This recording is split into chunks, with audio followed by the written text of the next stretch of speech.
Siempre pensé que mis enemigos estaban afuera. Los problemas, las críticas, los fracasos, las personas que no creían en mí. Creía que, si algún día lograba superar todo eso, por fin sentiría tranquilidad. Pero con el tiempo descubrí algo que nunca esperé: las batallas más difíciles no estaban ocurriendo a mi alrededor, estaban ocurriendo dentro de mi cabeza. Había días en los que nadie me criticaba, pero yo sí lo hacía. Nadie dudaba de mí, pero mi mente encontraba razones para hacerlo. Nadie decía que no era suficiente, pero había una voz que repetía exactamente eso. Y poco a poco entendí que esa voz era la que más me desgastaba.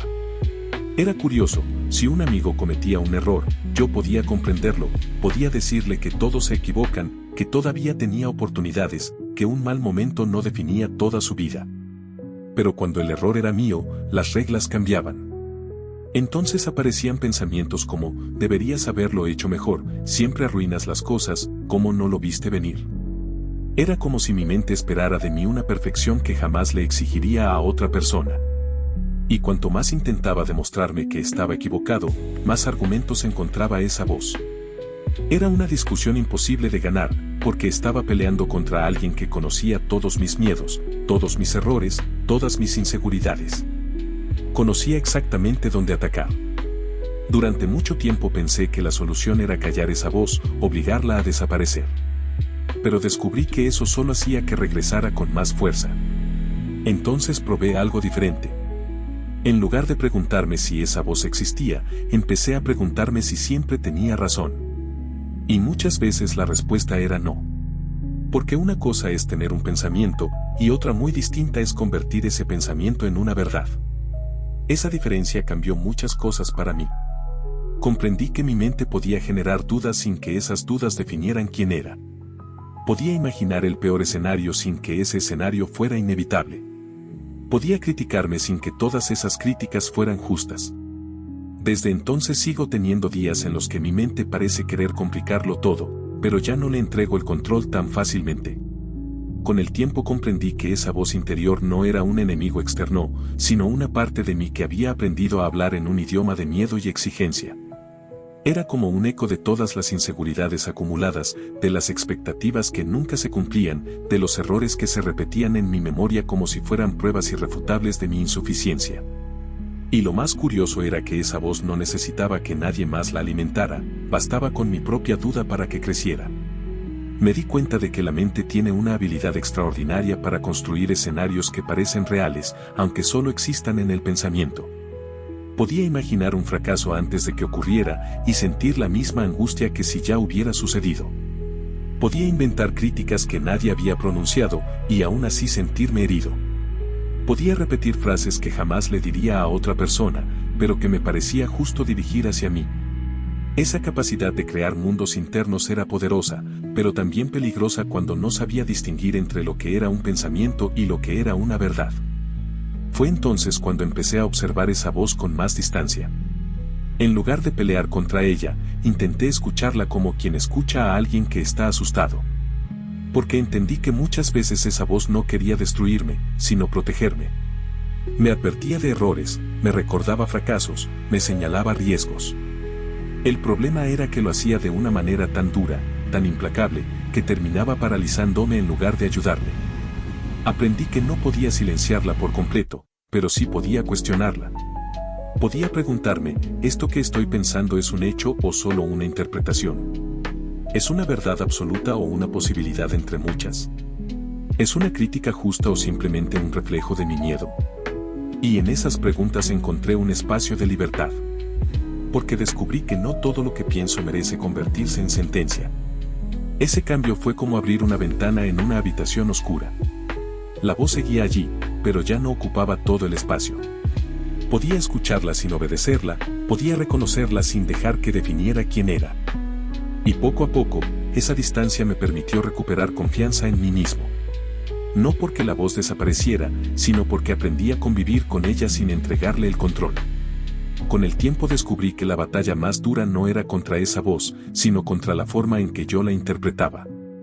Porque cada pensamiento que aparecía en mi mente tenía el poder de convertirse en una verdad si yo lo aceptaba sin cuestionarlo.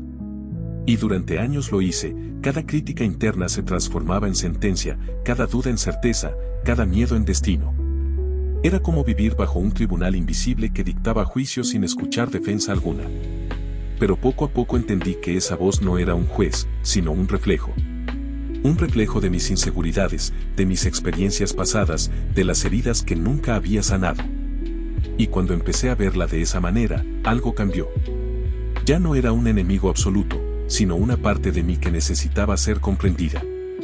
Porque incluso en sus críticas más duras había una intención: protegerme, evitar que repitiera errores, mantenerme alerta.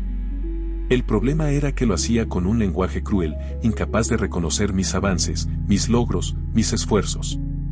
Aprendí que no podía eliminar esa voz, pero sí podía enseñarle a hablar de otra manera. Podía responderle con paciencia, recordarle que equivocarse no me convierte en un fracaso, que cometer errores no significa que esté condenado, que la perfección no es una medida justa para nadie. Y en ese diálogo interno descubrí que la verdadera fortaleza no está en silenciar los pensamientos negativos, sino en aprender a convivir con ellos sin dejar que definan quién eres. Hoy sigo teniendo días en los que mi mente parece querer complicarlo todo. Días en los que esa voz regresa con fuerza, recordándome cada error, cada inseguridad, cada miedo.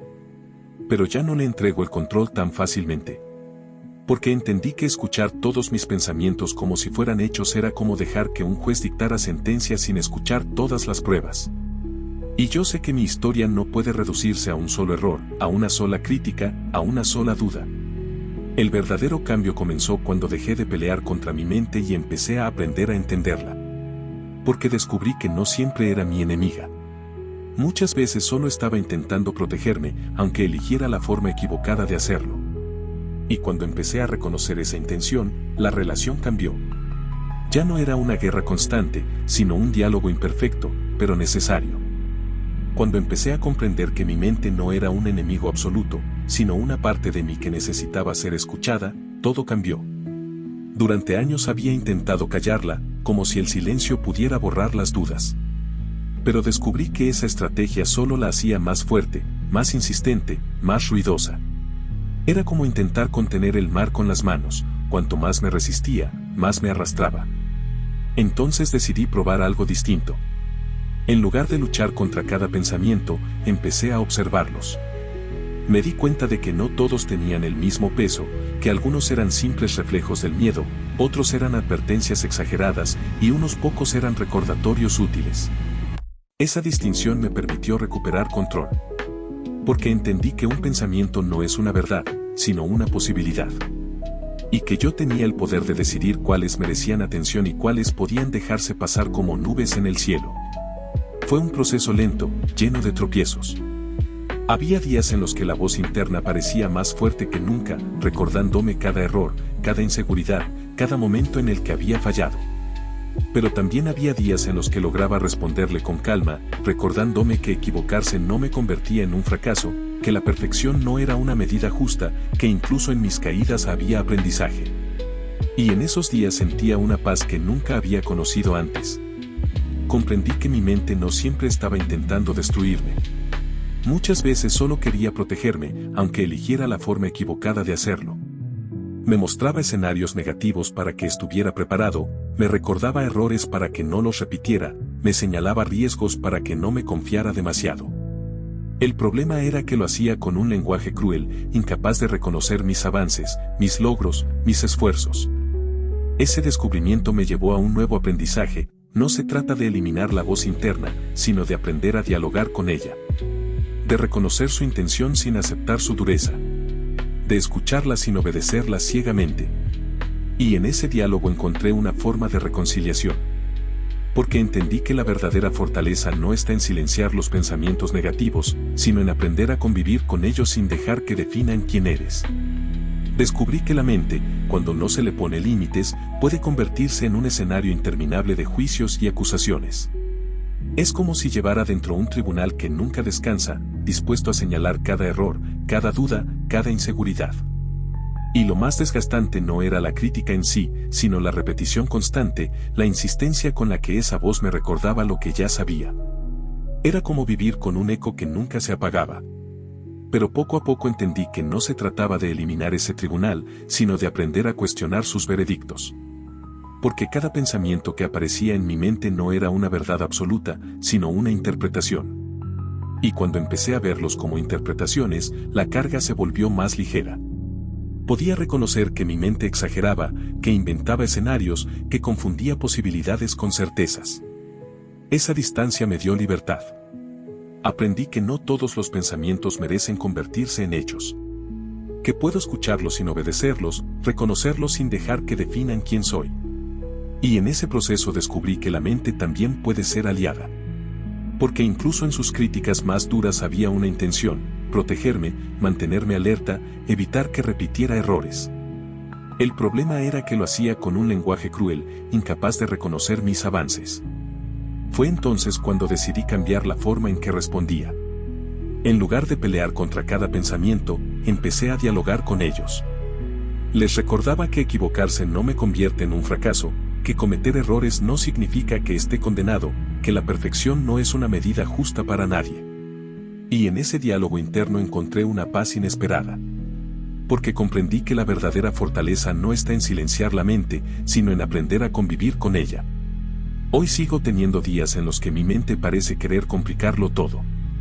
Días en los que esa voz regresa con fuerza, recordándome cada inseguridad. Pero ya no le entrego el control tan fácilmente. Porque sé que un pensamiento no es una sentencia, que una duda no es un destino, que una crítica no es una verdad. Y esa certeza me permite caminar con más calma, incluso cuando el ruido interno intenta imponerse. Con el tiempo descubrí que la verdadera batalla no era contra mi mente, sino contra la forma en que yo había aprendido a relacionarme con ella. Durante años la traté como un enemigo, como una fuerza que debía ser derrotada, como una voz que debía ser silenciada. Pero esa estrategia solo me desgastaba, porque cuanto más intentaba callarla, más fuerte regresaba. Era como luchar contra mi propia sombra, imposible de vencer, inevitable de enfrentar. El cambio comenzó cuando decidí dejar de pelear y empecé a escuchar. No escuchar para obedecer, sino escuchar para comprender. Me di cuenta de que esa voz no siempre estaba equivocada, pero tampoco siempre tenía razón. A veces me advertía de riesgos reales, otras veces exageraba miedos, y muchas veces simplemente repetía viejas inseguridades. Aprendí que podía agradecerle su intención sin aceptar su dureza, reconocer su presencia sin dejar que definiera mi identidad. Fue entonces cuando comprendí que la mente no es un juez, sino un narrador. Y como todo narrador, puede equivocarse, puede exagerar, puede inventar. Pero también puede inspirar, puede proteger, puede guiar. La clave está en no confundir la narración con la verdad absoluta. Porque un pensamiento es solo eso, un pensamiento. Y yo tengo el poder de decidir qué lugar le doy en mi vida. Hoy sigo teniendo días en los que mi mente me recuerda cada error, cada inseguridad, cada miedo. Pero ya no me paraliza como antes. Porque sé que no estoy obligado a creer todo lo que pienso. Sé que puedo cuestionar, puedo responder, puedo elegir. Y esa elección me da libertad. La verdadera transformación llegó cuando entendí que mi mente no era mi enemiga, sino una parte de mí que necesitaba ser comprendida. Que incluso en sus críticas más duras había una intención de cuidado, aunque expresada de la manera equivocada. Y cuando empecé a reconocer esa intención, la relación cambió. Ya no era una guerra constante, sino un diálogo imperfecto, pero necesario. Hoy camino con más calma, sabiendo que la voz interna seguirá apareciendo, pero también sabiendo que no tiene el poder de definir quién soy. Porque aprendí que la paz no consiste en eliminar los pensamientos negativos, sino en aprender a convivir con ellos sin entregarles el control. Y esa lección, aunque me tomó años, es la que finalmente me dio la tranquilidad que tanto buscaba. Eso es todo, amigos, espero les gusten mis historias, no olviden suscribirse, dar me gusta y compartir para que YouTube lo recomiende a otras personas. Nos vemos la próxima.